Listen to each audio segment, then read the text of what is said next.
काली हवेली, भाग 3 असली रहस्य। गांव में दहशत का माहौल।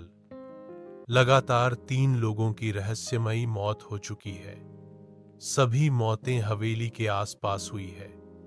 भीड़ चौपाल में जुटी है। गांव वाला एक कांपती आवाज में, पिछली रात पंडित जी की लाश कुएं में मिली।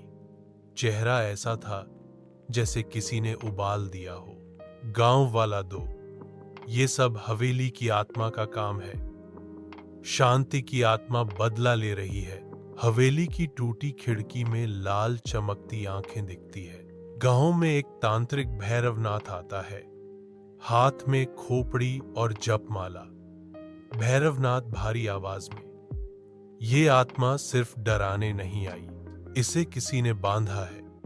जब तक बांधने वाले का सच सामने नहीं आएगा, मौतें होती रहेंगी। गांव वाले घबराकर हवेली की ओर देखते हैं। भैरवनाथ अपनी टीम के साथ हवेली में प्रवेश करता है। दीवारों पर अचानक ताजा खून की बूंदें टपकने लगती हैं। चारों ओर जलने की गंध। भैरवनाथ मंत्र पढ़ते हुए, हे अग्निदेव दिखाओ असली सच। अचानक दीवार पर आग की लपटें उठती हैं। उसमें एक दृश्य बनता है। शांति वही औरत को हवेली के मालिक और उसके बेटे ने जिंदा जला दिया था, क्योंकि उसने हवेली के खजाने का राज देख लिया था। शांति आखिरी बार चीखते हुए बोली थी, तुम सब मरोगे जब तक मेरा सच बाहर नहीं आएगा। भैरवनाथ तहखाने का ताला तोड़ता है। अंदर सोने चांदी के बर्तन, पुराने सिक्के और हथियार रखे हैं। दीवार पर लिखा है, इस खजाने की रखवाली मेरी आत्मा करेगी।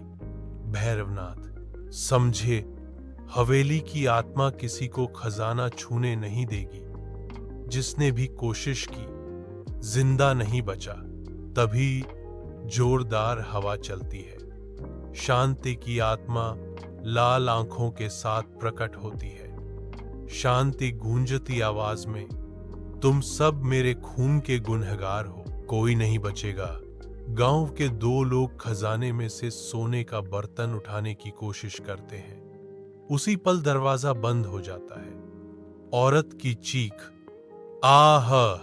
अगले ही सेकंड दोनों की गर्दनें मरोड़कर हवेली के फर्श पर फेंक दी जाती है। खून बहता है।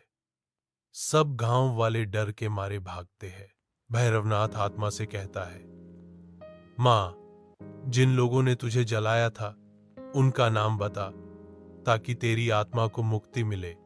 शांति का चेहरा विकृत हो जाता है।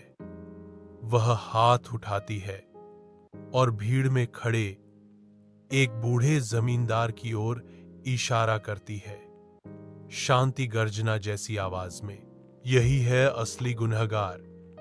इसने और इसके बेटे ने मुझे जलाया था।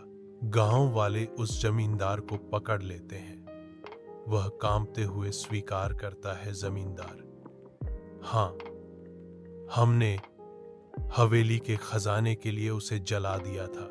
शांति जोरदार चीख के साथ हवेली को हिला देती है। खजाने के बर्तन अपने आप जलने लगते हैं। पूरी हवेली में आग लग जाती है। भैरवनाथ चिल्लाकर, भागो सब लोग, ये हवेली आज खत्म हो जाएगी। गांव वाले भागते हैं। हवेली आग के गोले में बदल जाती है। अंदर शांति की आत्मा की आखिरी चीख गूंजती है और धीरे धीरे सब राख हो जाता है। सुबह का समय। गांव वाले जली हुई हवेली की राख देख रहे हैं। सबको लगता है श्राप खत्म हो गया। करण कांपती आवाज में, मत सोचो कि सब खत्म हो गया। आत्माएं कभी खत्म नहीं होती। रिकॉर्डिंग अचानक कट जाती है। हवेली जल सकती है, मगर उसका श्राप नहीं।